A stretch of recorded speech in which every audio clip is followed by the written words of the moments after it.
Swamin namaste natalokabandho karunya sindho patitam bhavabdho mamuddharatmiya kataksha drishtya rijvyati karunya sudhabhivrishya Swamin namaste Swamin namaste Swamin namaste Swamin namaste Janmanekashatay sadadarayuja Bhaktya samaradhito Bhaktair vaidikalakshanena vidhina Santushtaisha swayam Sakshat Shri Gururupametya kripaya Drigocharasan Prabhu Tattvam Sadhu Vibodhya Tarayati Tan Samsara Dukkharnavat Tattvam Sadhu Vibodhya Tarayati Tan Samsara Dukkharnavat. Jai Guru, Jai Guru, Jai Guru.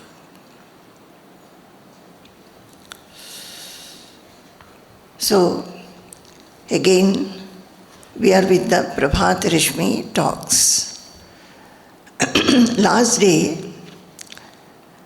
I discussed with you the talk by Poojya Swamiji, the Prabhata Rashmih talk, where he has explained why and how we should have divinity in everything. Our basic nature is divine, pure, and sublime.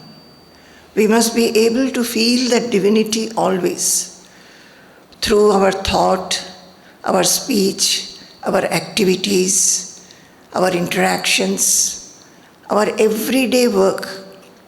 As soon as we get up in the morning, from the very usual work to the work of importance in the office or house or in the society, whatever we are doing, we must feel divine, sublime and pure. And he spoke about the shloka, Lokesha Chaitanya Mayadi Deva, where the devotee is fixed in the knowledge. My dear children, that fixity in the knowledge we must have. This shloka said that, O Lord, by your command alone I get up in the morning. It's not under my control or my wish, because you wish, so I get to wake up again in the morning, and the whole day's activities you have stretched out. You have thought for me what I should do. Knowing this, that I am alive because of your wish, your design. I understand that everything is emerging from you and is sustained by you, and it dissolves in you. So I have no control. Nothing belongs to me. I belong to you, O Lord. And remaining in that knowledge steadily, I understand all that I do in this world is only for your pleasure because of your wish. This is the sloka Swamiji explained. And he ended in a very meditative mood, saying that all are divine. Divinity is everywhere. Feel this by becoming sublime. Feel it. Words will come to a stop. Thoughts will cease. You will start feeling vastness, silence, peace. Eyes will close by themselves. Heartbeat will come down. So much of sublimity you can feel. Feel the sublimity. Swamiji's eyes were closed and so were ours.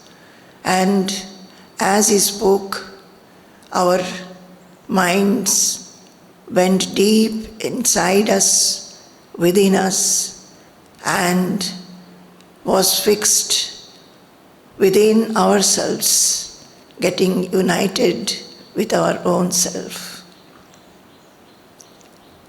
And this is how he stopped that day. Then another day, he said this. The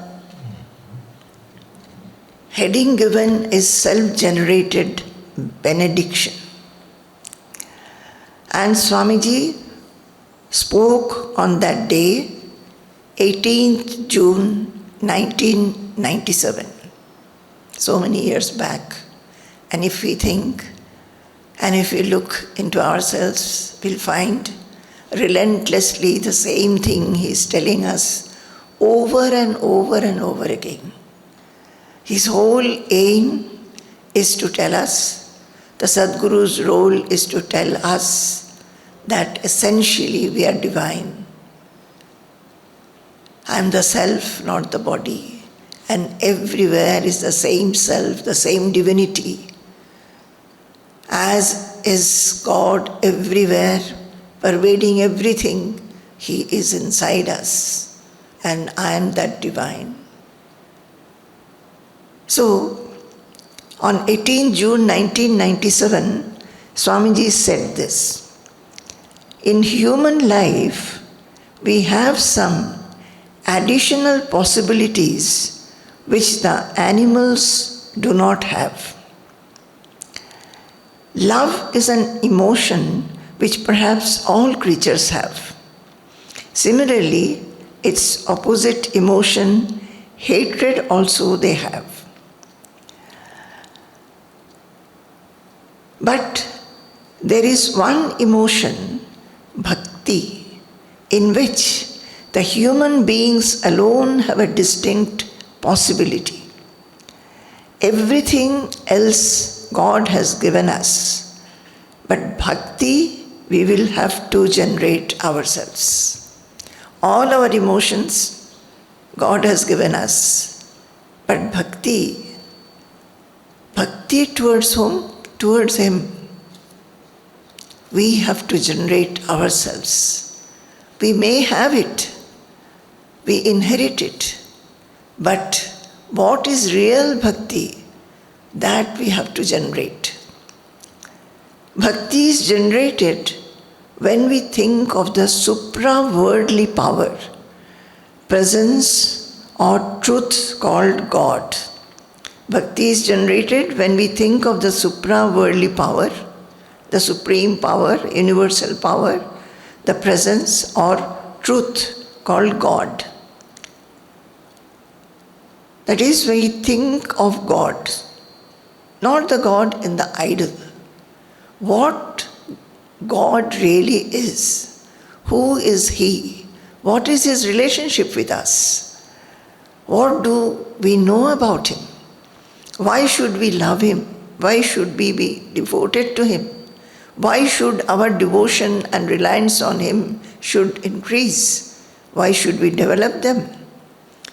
So, only when we start thinking, we understand who is God. However much you think of the objects of the world, bhakti will not grow.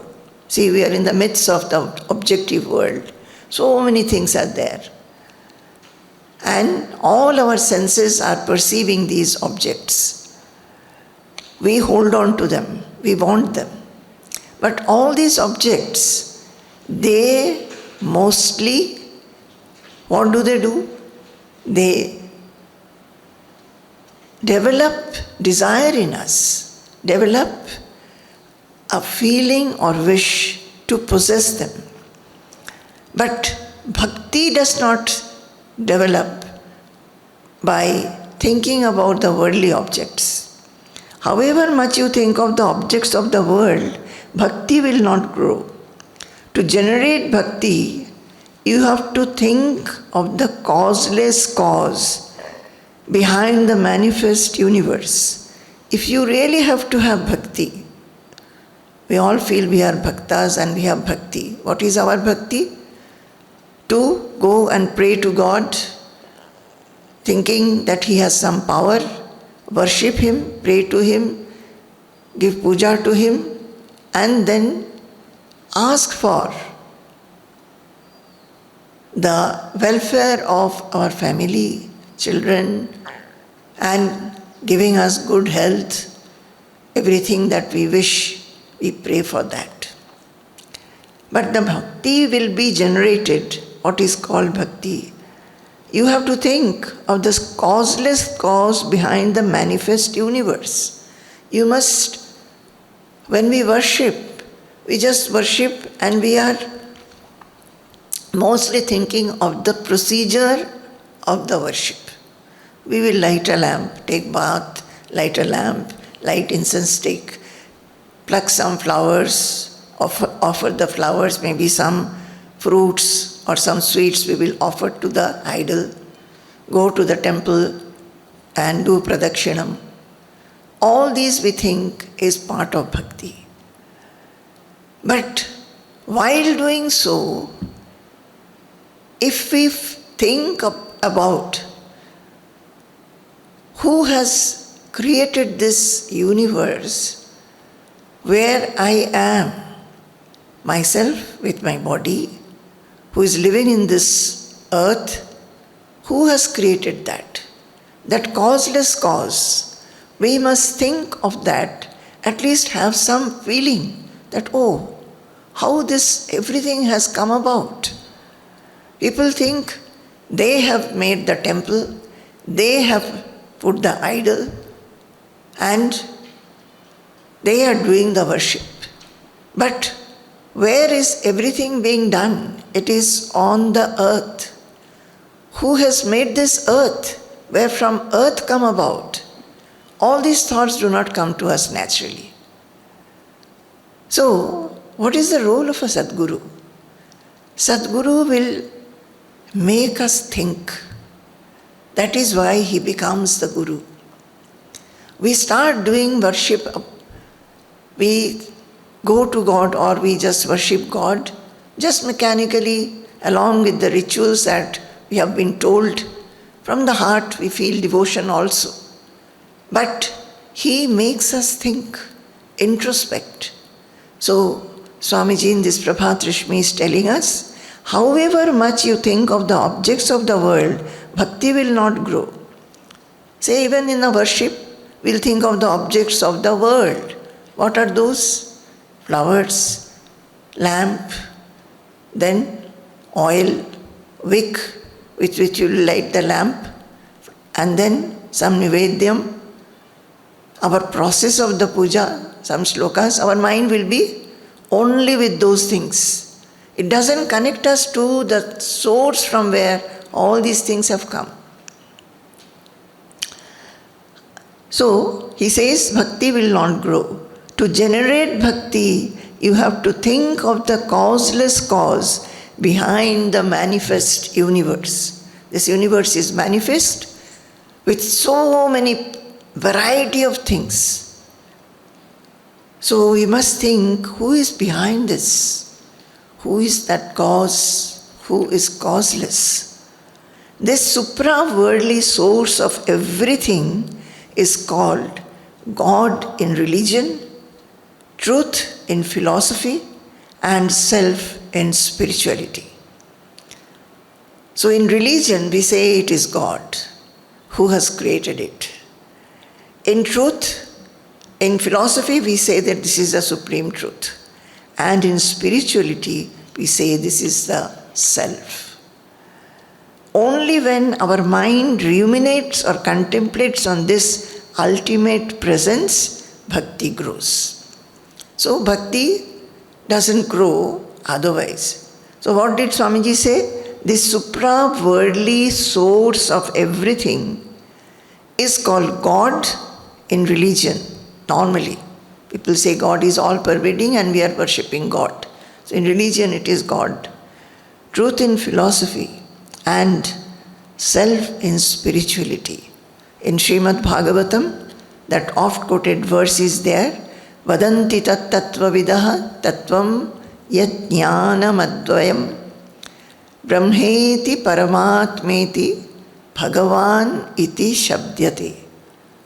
So, in this shloka, in Srimad Bhagavatam, it is being said that Vadantita tattva vidaha, the tattva vidaha, that is the ones, the people, or the realized people, those who have realized the tattva, the supreme truth, the supreme reality, they are called tattva-vid, and in plural, tattva-vidaha. So the realized souls, vadanti, they say. What do they say? Vadanti tat tattva-vidaha tattvam yat jnanam advayam. They say the tattva, which is to be known, is the jnana, that it is advaya jnana. It is that knowledge of the one without a second. There is the same self everywhere, Brahman everywhere, same God everywhere. And in religion, we say Bhagavan. Brahmeti, Paramatmeti, Bhagavan iti shabdyate. So, whether you call it Brahman, whether you call it Paramatma, or whether you call it Bhagavan, it doesn't matter. It is the same Advaya Jnana. So Swamiji is saying that when we start thinking about the supra-worldly source of everything, our mind ruminates on this contemplation, whether you call it God or truth or the self, then because of that contemplation on the ultimate presence, the source, bhakti grows. Bhakti has to grow because you feel then it is the same presence or power everywhere. Whereas in the initial stages, the seekers, the devotees, when they worshipped, they only feel what? That I am worshipping. I am worshipping God. God is everywhere. But they do not ruminate on the supreme truth. What is that truth? That He is everywhere. And that is the same. Whether you call it God or whether you call it Brahman or Self or anything, Paramatma, it is the truth, it is the cause of everything and it itself is causeless. This rumination one must do when we worship, whether we worship in a temple keeping an idol, whether we meditate or whether we introspect and do vichara. In this connection, yesterday I was explaining the words Lokesha Chaitanya Mayadi Deva. Now, I would also like to go back to this. Here Swamiji has said one thing. Bhakti is generated when we think of the supra-worldly power, presence or truth called God. How will the bhakti or reliance, bhakti will change to reliance Most people, they feel they are bhaktas. Their bhakti is to go and worship and in return ask for what? Oh God, please look after my family. Everybody should remain all right. Everybody's health should remain all right. Daughter should be married. Son should get a job. There should not be any kind of danger in my life. All these things. So, the relationship with God is only this, that I worship you, considering it very powerful, but I always want something from you. Now, God, who is this God? We must understand. The bhakti that we feel that I have, is it the true bhakti? And who is this God from whom I am asking for so many things? And even by prayers, all wishes are not fulfilled. We find that God is not fulfilling all our wishes. Then what to do? Then we must rely on Him, that whatever you wish for me, let that take place, and make my mind such that I am able to take it as your prasad and blessing. How will that reliance come? How will we know that all that happens in our life is because of that supreme power? So in Bhagavad Gita, there are many shlokas, when can we have reliance on Him? When can we have love for Him? When can we have feelings and emotions for Him, which is more than what we have for our family, our worldly possessions and all that. In Bhagavad Gita, there is one shloka, I think I told about that the other day. Aham sarvasya prabhavo mattas sarvam pravartate iti matva bhajante mam buddha bhava samanvitaha. So what he is saying, Krishna is telling Arjuna. And when Krishna is telling Arjuna,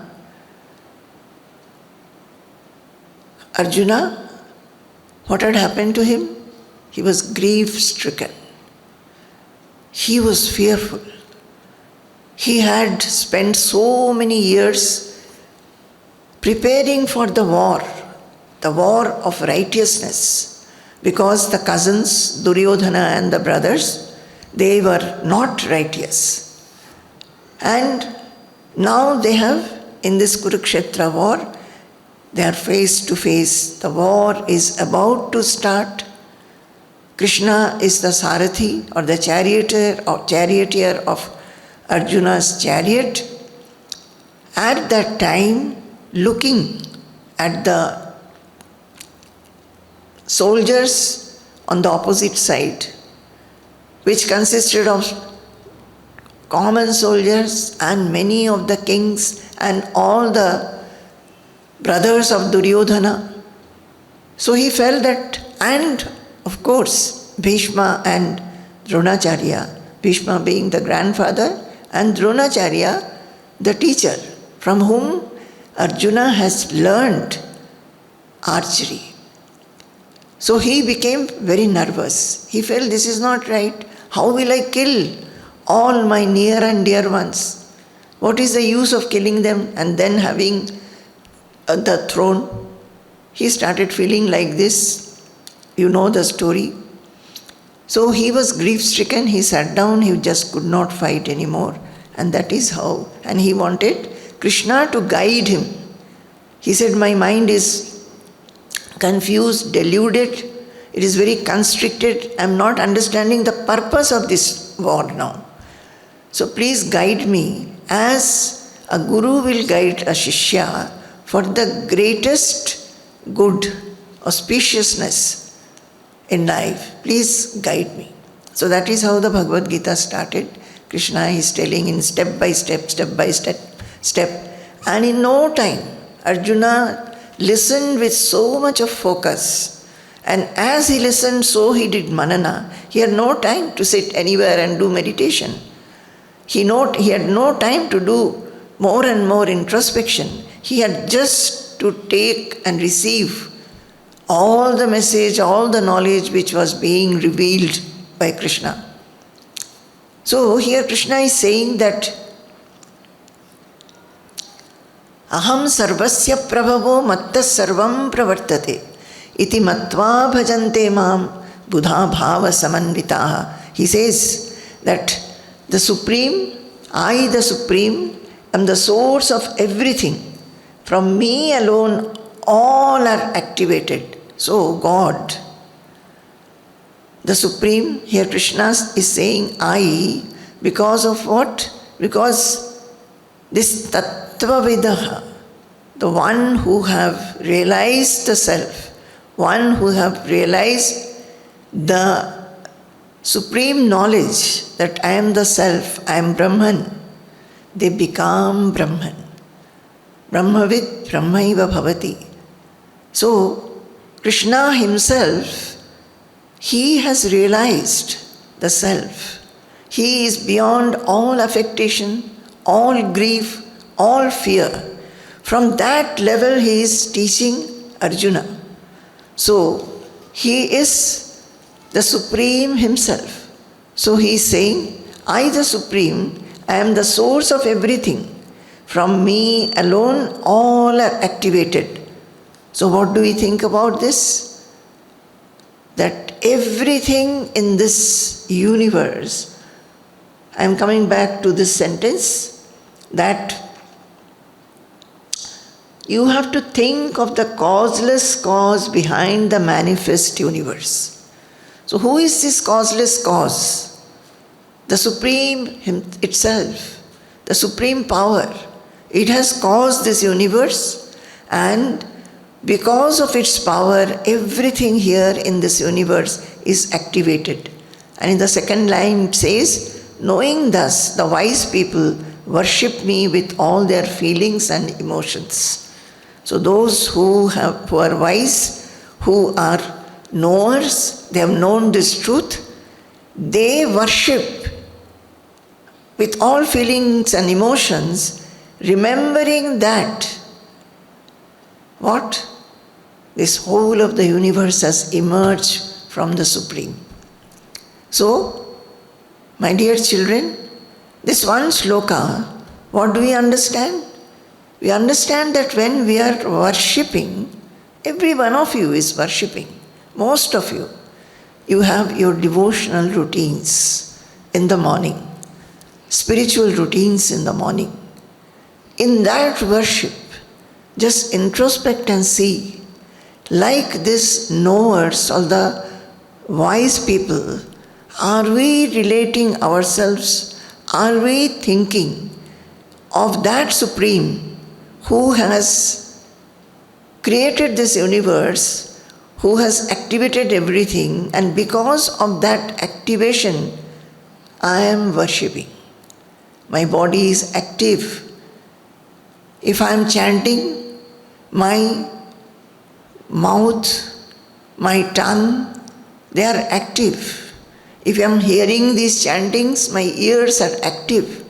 So my body with its senses, its limbs, its mind, intelligence, everything has been activated by that causeless cause, the Supreme.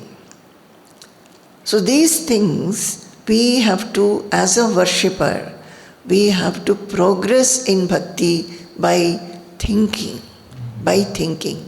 not just doing the worship mechanically day after day, year after year, same thing over and over again, going into the puja room, lighting the lamp, the incense stick, offering flower, offering nivedam, chanting some slokas, sitting for meditation, reading 1 or 2 pages of Bhagavad Gita or Bhagavatam, and then get up and get into your worldly affairs. What did Swamiji say the other day? Explain that worldly affairs also have to be thought of as divine. Why? Why divine? Now he is explaining. Divine because That one source has created everything, and from that source everything has come. So everything is divine. There is no differentiation. In 9th shloka, that is why these shlokas have to be read. Even if you do not understand, read the glory of the Supreme Lord. Read His excellences, about His excellences, His magnificence. Then only that love for Him will develop. Then only that feeling for Him will develop. Devotion for Him develop. Reliance will develop. Devotion alone is meaningless. We must rely on Him. Rely on His wish, will, His design for my life. We have to rely. So, in 9th verse in 9th chapter in Bhagavad Gita, 18th shloka, he says, Gatir bharta prabhu sakshi nivasa sharanam suhrit prabhava pralayasthanam nidhanam bijam abhyayam. The Supreme is the goal, the sustainer, the Lord, and the witness. It is the ultimate abode, refuge, benefactor, friend, the source, terminus, substratum, the treasure house, and the imperishable seed of all. So everything in life that we want in our worldly life, we want so many things. We want to first have good family, good education, then good job, then those who get married, a good partner, good children, and then in job also we want to have more and more. We want to go higher and higher up. In our positions we want to have more and more. Everything we want in a worldly manner. All these are changeful. But here we must understand all these, the Creator, the cause of all this is the Supreme. He is the goal. He is the sustainer. He is the Lord. And He is the witness. The I that I feel at I am, that I-ness that remains, the I am feeling that is there, that remains changeless. What is changeful? All the periods of our life.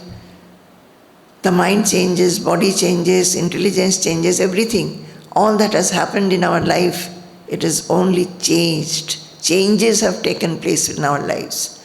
And who witnesses it? The I, who has remained changeless always.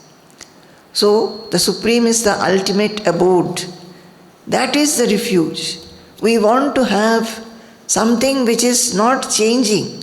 We find that changes do not give us satisfaction in life. We do not get happiness and peace from changing things of the life, of the world. All things, all objects change and disappear. What we want is something permanent. So that is why the Supreme is the goal, He is the refuge, He is the ultimate abode, He is the friend, He is the source, He is the terminus, everything is He. Then He says,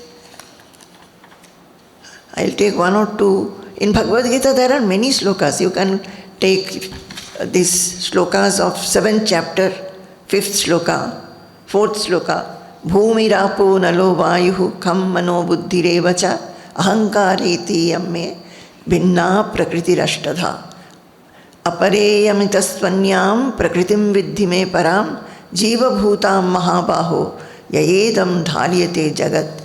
In this he says in the first shloka, earth, water, fire, air and space, and then mind and intelligence and ego. Thus is divided my eightfold nature. Who says? The Supreme. The Supreme has created, He says that these are my eightfold nature. What? Earth, water, fire, air and space, the Panchabhutas, and also mind and intelligence and the ego. And in the next shloka, 7.5, he says, these are my lower nature, about which he said just now. Higher nature represents sentience, consciousness, the life element by which this whole universe is sustained. Now, because of the consciousness, everything becomes alive and the universe is sustained. I am not going in detail into it. I just want to say that to be loving God, to be thinking about God, to be dwelling in the thought of God, how will we do it? Because we are in the midst of objective world, in the midst of our family, the midst of many things which we want and wish, and are constantly anxious whether we will get them or not. If we get them, we are always fearful whether we will lose them or not. In that, how to remain connected with God and think of God, the causeless cause, which Swamiji is talking about. So read these things so that, there will be a lot of feeling for God. Actually, here also it is there.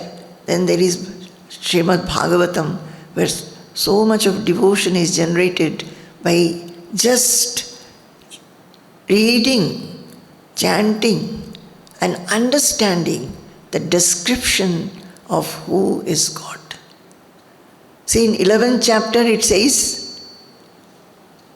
Tvamaksharam paramam veditavyam, Tvamasya vishwasya param nidhanam, Tvamavyaya shashvata dharma gopta, Sanatanastvam purusho mato me. In Bhagavad Gita, as many of you know, in the 11th chapter, Krishna gives darshana to him in his Vishwarupa. Everything in this, Arjuna knew Krishna to be a human body. Then he understood that what is the Supreme? In the Supreme actually is the whole universe. And because Arjuna had prayed, Krishna gave that darshan to him. And many things transpires. There, Arjuna is doing stuti to this Krishna in whom he has seen the whole of the universe enveloped. Tvamaksharam paramam veditavyam, Tvamasya vishwasya param nidhanam, Tvamavyaya shashvata dharma gopta, Sanatanastvam purusho mato me. He says, you are the imperishable. Tvam aksharam, paramam veditavyam, the absolute, the one to be known. Paramam, the absolute.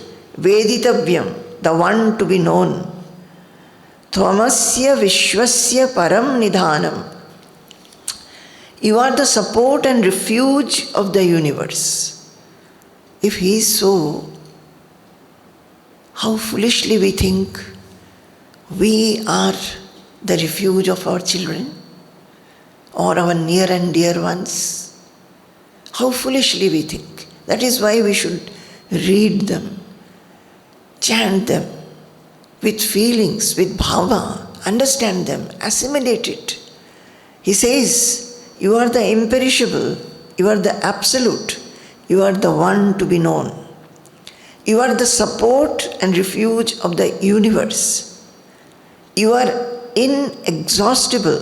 Tvam abhyayaha, shashvata dharma gopta, the protector of eternal dharma.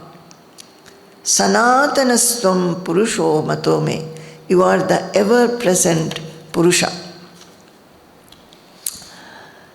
Tvamadideva purusha puranam, Tvamasya vishwasya param nidhanam, Vettasi vedyam cha param cha dhama, Tvaya tatam vishwamananta rupa, Tvamadideva Purushah Puranam Purushah Puranah Tvamasya Vishwasya Param Nidhanam Vettasi Vedyam Cha Param Cha Dhama Tvaya Tatam Vishwamanantarupa.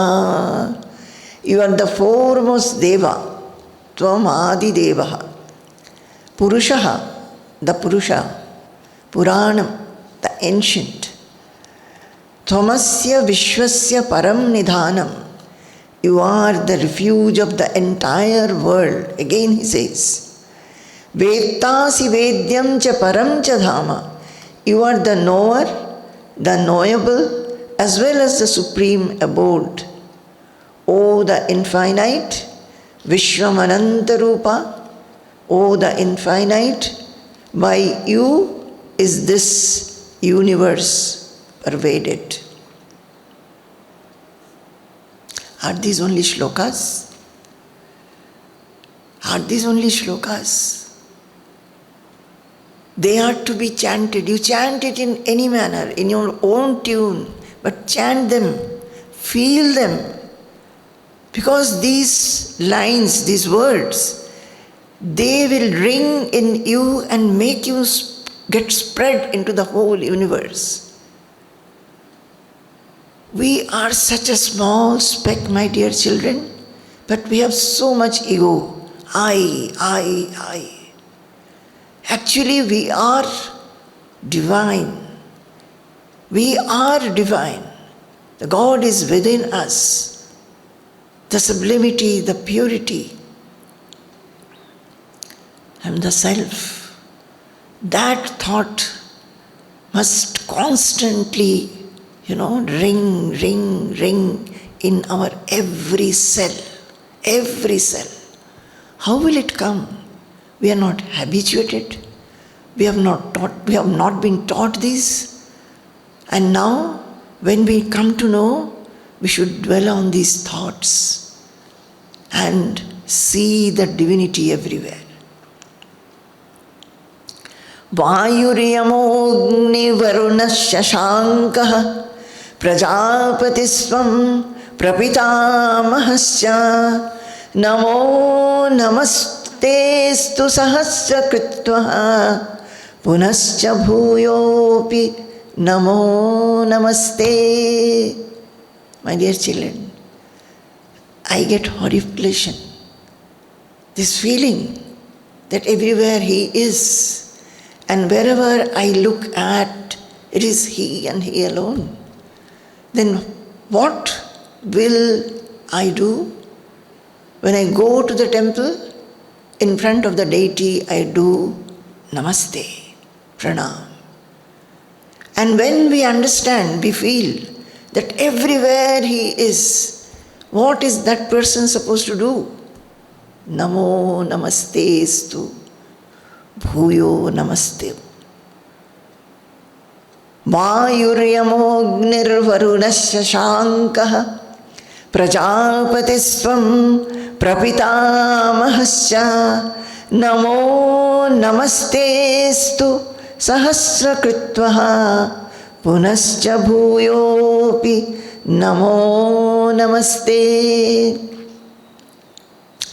You are the Vayu, wind god, Yama, lord of death, Agni, the fire, Varuna, the rain god, moon, the father of beings and the great grandfather. You are everything. So, Namo Namastestu. Sahasrakritvaha, 1,000 times, 10,000 times, infinite times, till the being becomes only prostrate at that divinity, becomes merged with the divinity. Namo Namastestu Sahasrakritvaha. One pranam is nothing. Mind must remain always in pranam. Yatraiva mano madi tatraiva tatraiva tava swarupam yatraiva yatraiva shiromadiyam tatraiva tatraiva padadvayam te. Wherever the mind is, I see your form alone, Swarupa. Wherever the head is, I find your feet alone and I prostrate. Namo namastestu sahasrakritvaha punascha bhuyopi namo namaste, and prostrations to you again and again. Namah purastad atha prishtataste namostute sarvata eva sarva ananta viryamita vikramastvam sarvam samapnoshi tatosi sarvaha. Namah purastadatha prishtataste namostute sarvata eva sarva ananta viryamita vikramastvam sarvam samapnoshi tatosi sarvaha. Salutation to you from the front and back. Is there any front and back of the God or the Supreme who is everywhere? But still he is saying, telling us that there is no front, no back. Salutation to you from the front and back. O all, prostration from all sides. You are of infinite power and unsurpassable valor.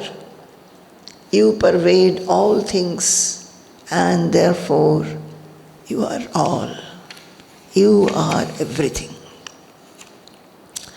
Vayuryamognir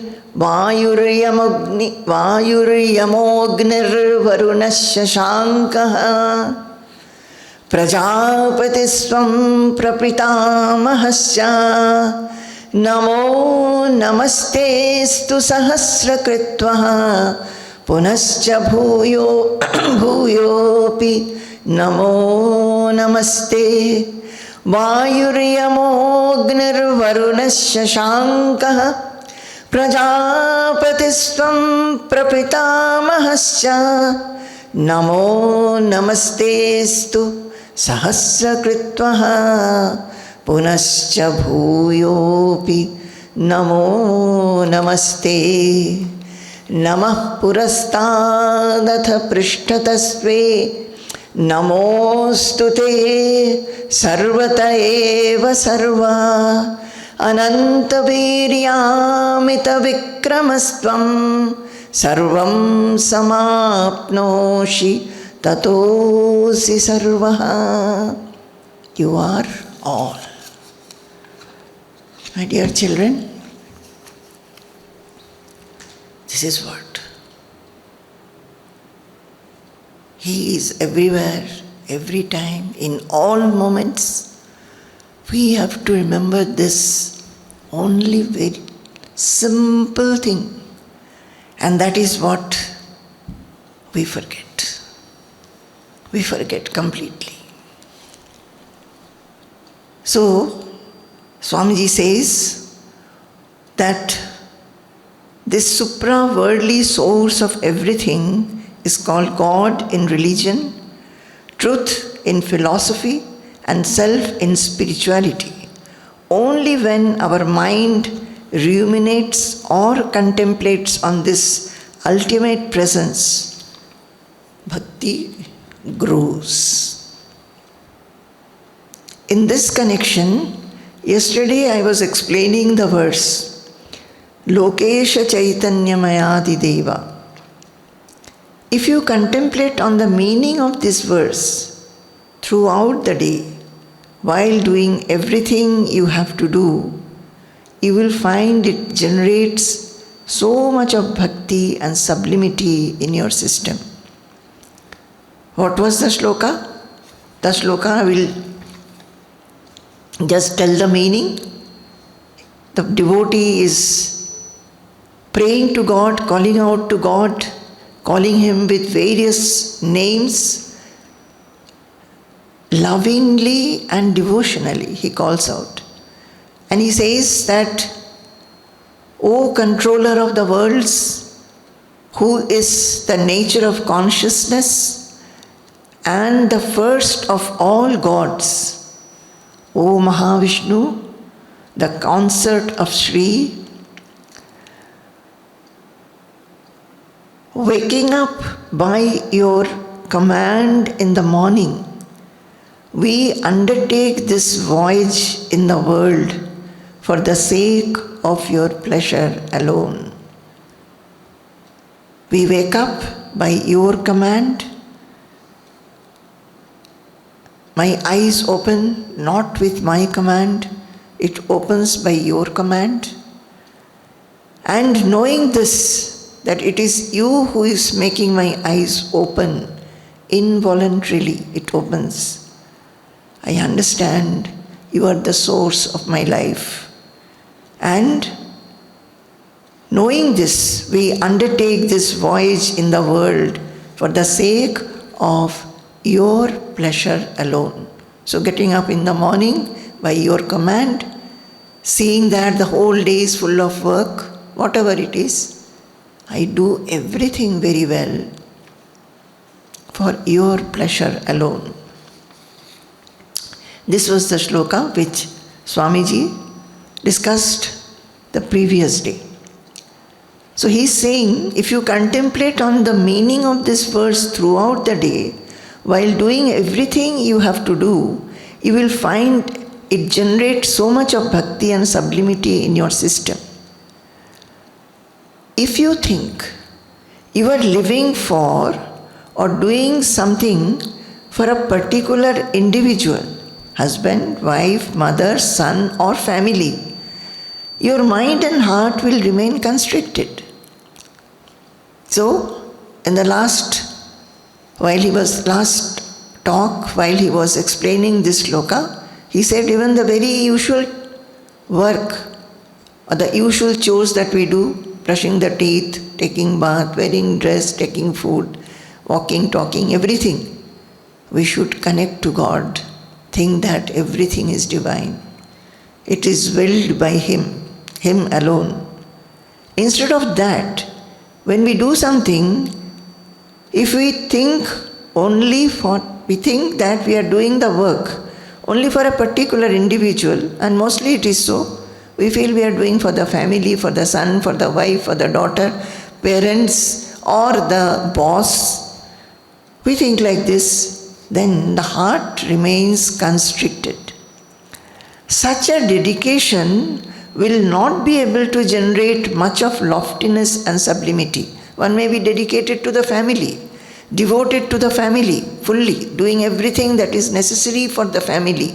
Duties and responsibilities one is performing. But when it is only for the family, then such loftiness of thought or sublimity in the mind will not take place. If you can think that you are living and doing everything for the sake of the Supreme Presence from whom has emerged this world and who looks after everything in the world, looks after you as well as your family, then the loftiness and sublimity felt in you will be great. My dear children, it's a long sentence. Will you remember it? In these few lines, the clue how to be divine is said. He says, Swamiji is saying that if you Only think of the family, possession, your own name, prestige, and whatever you are doing. Only think of those in a worldly manner. Loftiness, sublimity, purity, nothing will come. Nothing will be generated. But while doing the same work, if you feel, remain in the knowledge, remind yourself again and again. Initially, actually we have to remind because we are not used to it. We are not habituated.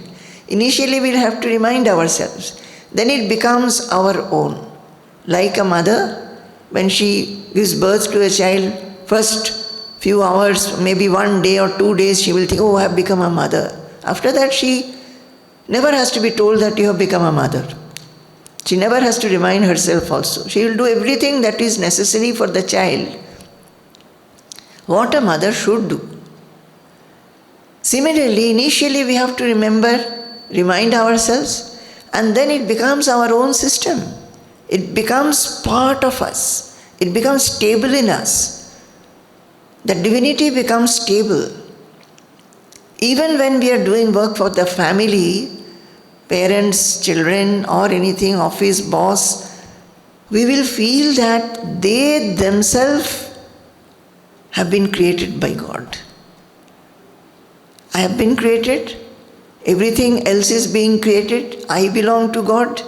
So all that I feel that belong to me also belongs to the same source. For them also, the same source designs something. I am only an instrument which He has given me the capability or strength or efficiency or no efficiency, whatever He has thought about me, to be doing any work, to be able to do successfully, to be not able to do successfully. Everything comes from that power. So, Swamiji is saying, if you can think that you are living and doing everything for the sake of the Supreme Presence from whom has emerged this world and who looks after everything in the world. First, the world has emerged and everything in the world is being looked after by Him. What? All this sun, moon, planets, their rotations, the seasons, the flowers, everything is looked after by Him. He is doing, we are not doing. We cannot do also, even if we try. So first think about that. And then what we have to think? Looks after you as well as your family. Then comes me. First the world. The world has come from that Supreme. And the Supreme is looking after everything. The one Supreme who is controlling everything. The sun, the moon, their rising, setting, the planets, the galaxies, the other heavenly bodies, everything is being planned, seasons are being looked after, everything is being looked after. Similarly, He is looking after me also, my every activity also. He is looking after everything. I am only His instrument. Everything that goes on in my mind and intelligence, my thoughts, my happiness, my unhappiness, my fear, my fearlessness, my love, my hate, my likes, my dislikes, everything is from Him alone. That is when in Bhagavad Gita, it says that in the 7th chapter, that all the bhavas are also emerging from me. It's not only that the 5 Panchabhutas, the limbs, senses, mind, intelligence, etc., ego, etc. It is not only that. Even the bhavas are all from me. Tameva sharanam gaccha sarva bhavena bharata.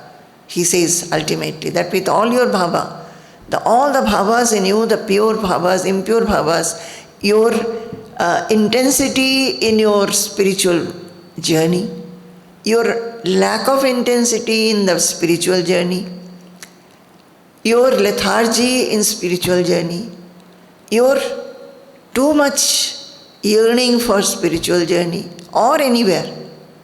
Everything, all the pairs of opposites, all the bhavas which are opposite to each other come from him alone. So he says that, first he said, think of the world, the Supreme it has emerged from the Supreme and the Supreme is looking after that. Then comes me and I have emerged from him. He is looking after me. As well as your family. Know very well, my dear children, here comes the greatest difficulty with any seeker, any devotee in spiritual path. It becomes very difficult to think. One may think that I have surrendered at the feet of God. But about the family, about one's position, about his name, fame, prestige, etc., all that belongs to him, he feels. These are mine, I have gathered them, I have acquired them, and the name, fame, etc., I have achieved them, I have to look after them. So the differentiation remains. All that differentiation should go. How? Completely understanding that everything emerges from him, everything is sustained by him, everything dissolves in him.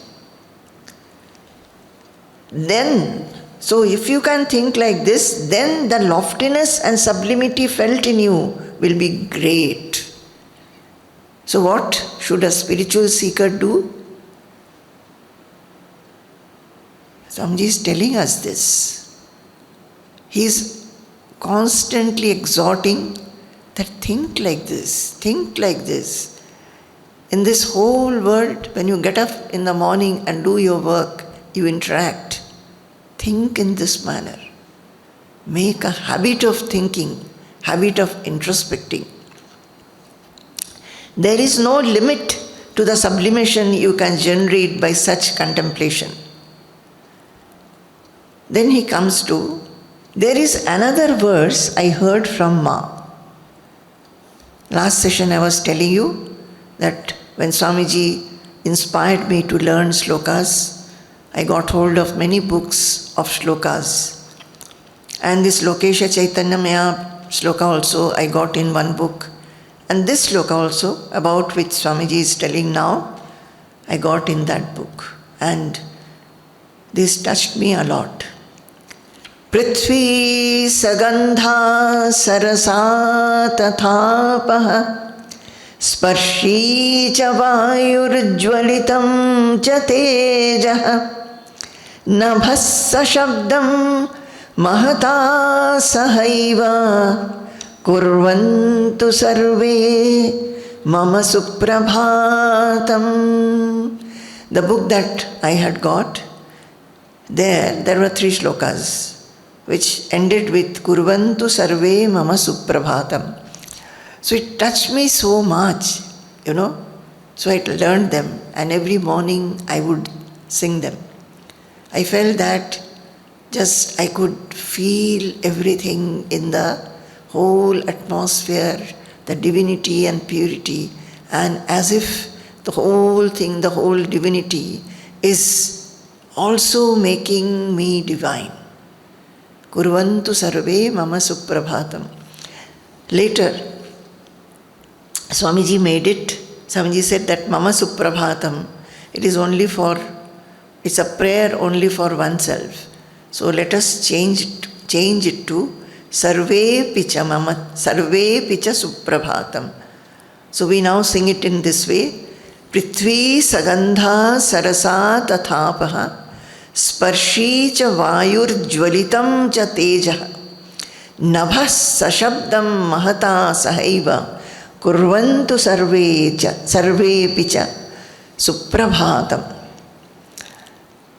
Then the meaning is this: let the earth, Prithvi, with its fragrance, Prithvi sagandha, Let the earth with its fragrance, sarasa tathapaha, apaha is water, the water with its taste, sparshi cha vayuhu, air with its touch, jwalitam cha tejaha, fire with its brilliance, navah sashabdam, space with its sound, mahata sahaiva, together with the great cosmic intelligence. What is this cosmic intelligence? The supreme power, the intelligence of that power.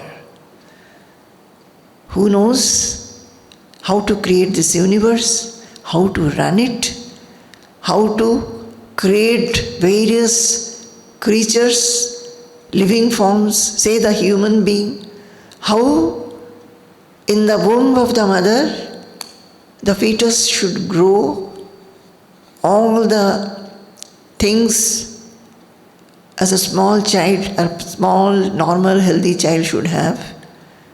The limbs should grow, the senses, the body should grow, the limbs should grow, the senses, the mind, the intelligence, everything. The eyes, ears, then hands, feet, nose, mouth, everything should grow. The blood vessels should get formed, the lungs should get formed, the heart should get formed, then all the organs should get formed, and it should start functioning, taking nutrition from mother's blood. Who is doing it? Whose handiwork is this?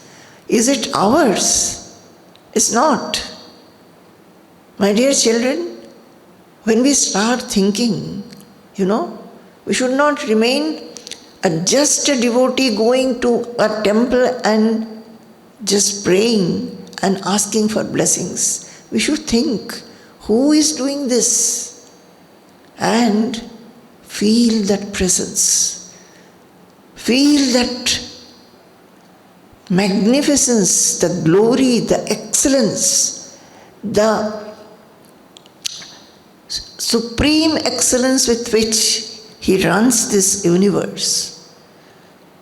How the child grows in, a fetus goes into a child, then the mother delivers the child, then the child starts breathing, and not only that, He provides milk into the mother's breast so that the child can take some food and grow further.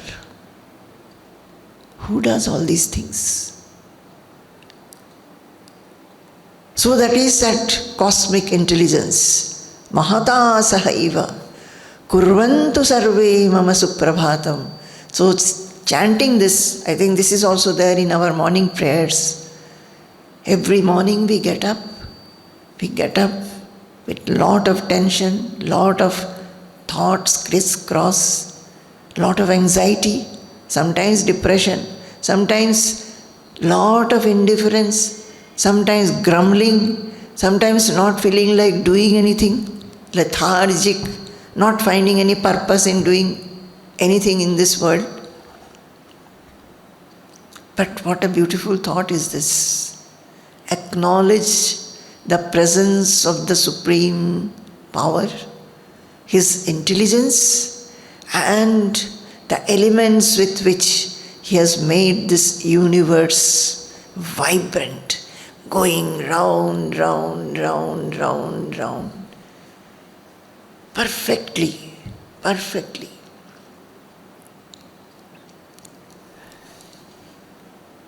So, together with the great cosmic intelligence, make everybody's morning auspicious. Let the earth with its fragrance, the water with its taste, air with its touch, fire with its brilliance, space with its sound, together with the great cosmic intelligence, make my morning, make everybody's morning auspicious. Prithvi sagandha sarasa tathapaha स्पर्शी च वायुर्ज्वलितं च तेजः नभस्य शब्दं महता सहैव कुर्वन्तु सर्वेऽपि च सुप्रभातं कुर्वन्तु सर्वेऽपि च सुप्रभातं. We are born of the 5 elements. Our life forces as well as the perceptive powers are born of them. How can it be possible unless the powers we have are also there in subtle form in the causal elements? We are born of the 5 elements. We have come from that causeless cause, the Supreme, and the 5 elements, along with the consciousness, we have the life. All the powers that we have, what? The karmendriyas, the jnanendriyas, there are some with sensory organs, we do the work, our hands, feet, etc., etc. Then there are 5 jnanendriya through which we can perceive. Unless the causal elements have powers, how could we have these powers?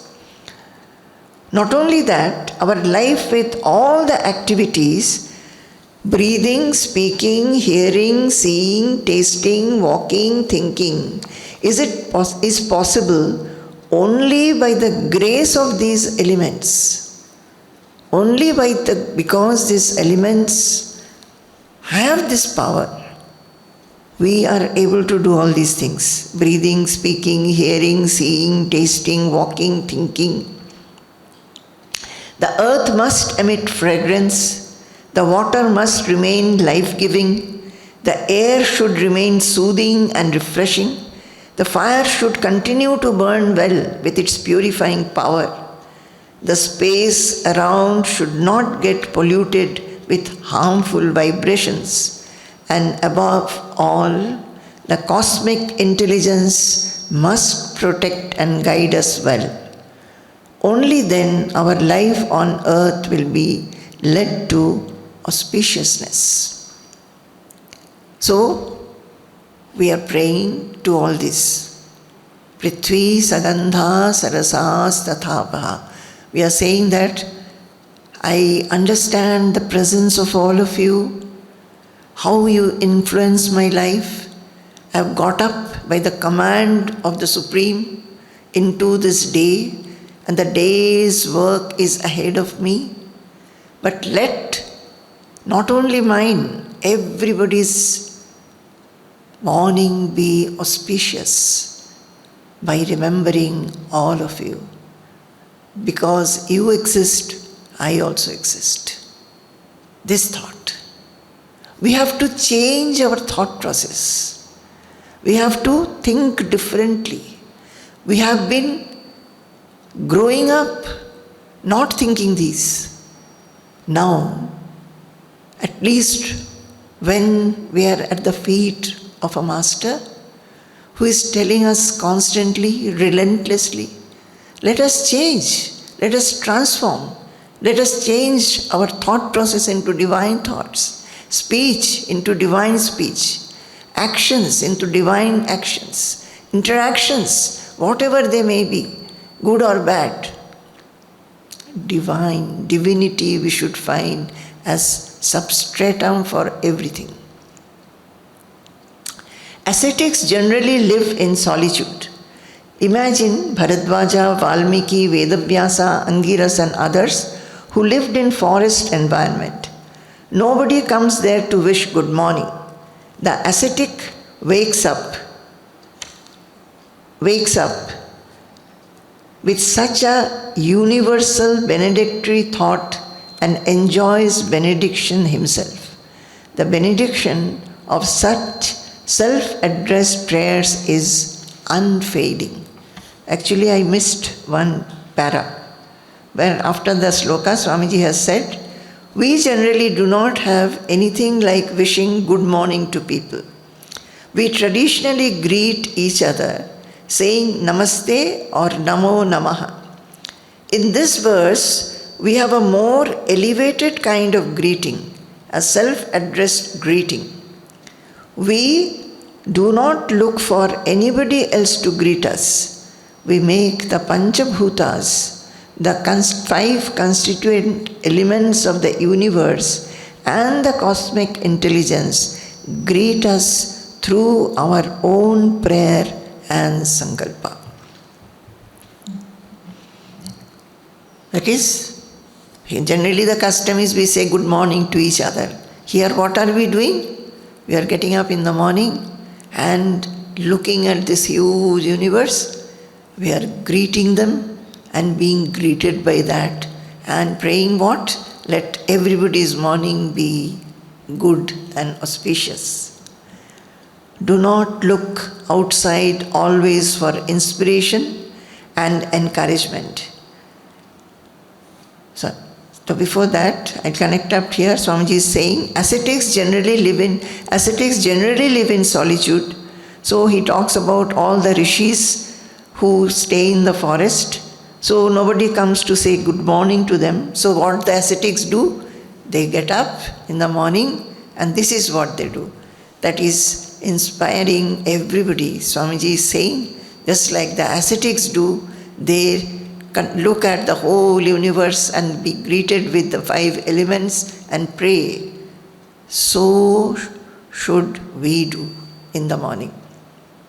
Then he ends like this: do not look outside always for inspiration and encouragement. Do not look outside always for inspiration and encouragement. If you need inspiration, generate it yourself. If you want to get sublimated, generate sublimity by sublime thoughts. Conventionally, the mind remains constricted. It is not prepared to live well. It is not prepared to outlive. Through such benedictory sankalpa, you have to make your life sublime. When sublimity dawns, all conflicts and disharmonies will dissolve. He says that we generally look for somebody should do prayer, we should hear it and feel sublime.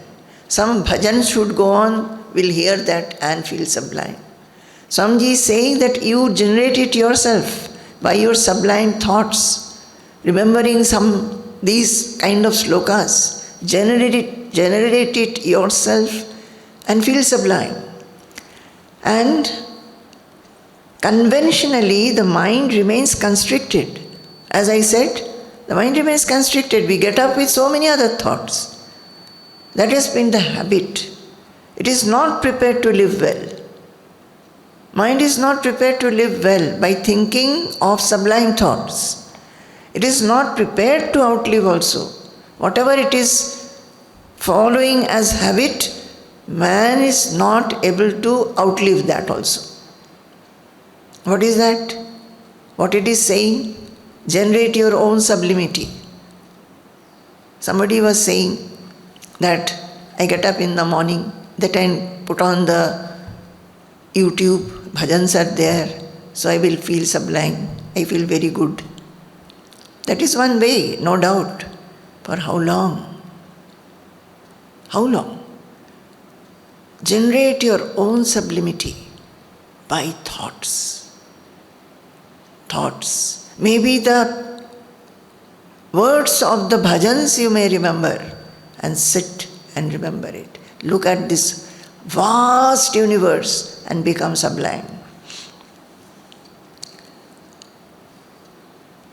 Through such benedictory sankalpa, you have to make your life sublime. When sublimity dawns, all conflicts and disharmonies will dissolve. It is to generate such sublimity that programs like morning chanting and flower offering are designed. In these practices, we generate sublimity through bhava. So these programs also, prayers, chanting, flower offering, pushpa samarpanam, all these should be done with bhava, not just mechanically. Not that there is a program and we come and stand here, and because the program goes on, we also participate and we get the benefit of the devotional ambience. Everything should be done with bhava. The other method, perhaps the more powerful and stable method of generating sublimity, is through vichara. There is another method of generating sublimity, that is through vichara, introspection. That is what we try to do through all our satsang programs. So through vichara also we can generate lot of sublimity. Swamiji will definitely speak on that, and we'll see how that comes about. So, my dear children, I think we should constantly remember this, that if you want to get sublimated, generate sublimity by sublime thoughts. Okay. Tvamadideva purusha puranaha tvamasya vishwasya param nidhanam vettasi vedyam cha param cha dhama tvaya tatam vishwamanantarupa vayuryamognirvarunasya shankah prajapatisvam prapitamahasya namo namastestu sahasrakritvaha punascha bhuyopi namo namaste namah purasthadatha prishtataste namostute sarvata eva sarva anantavirya amitavikramasvam sarvam samapnoshi tatosi sarvaha sarvam samapnoshi tatosi sarvaha. Jai Guru, Jai Guru, Jai Guru.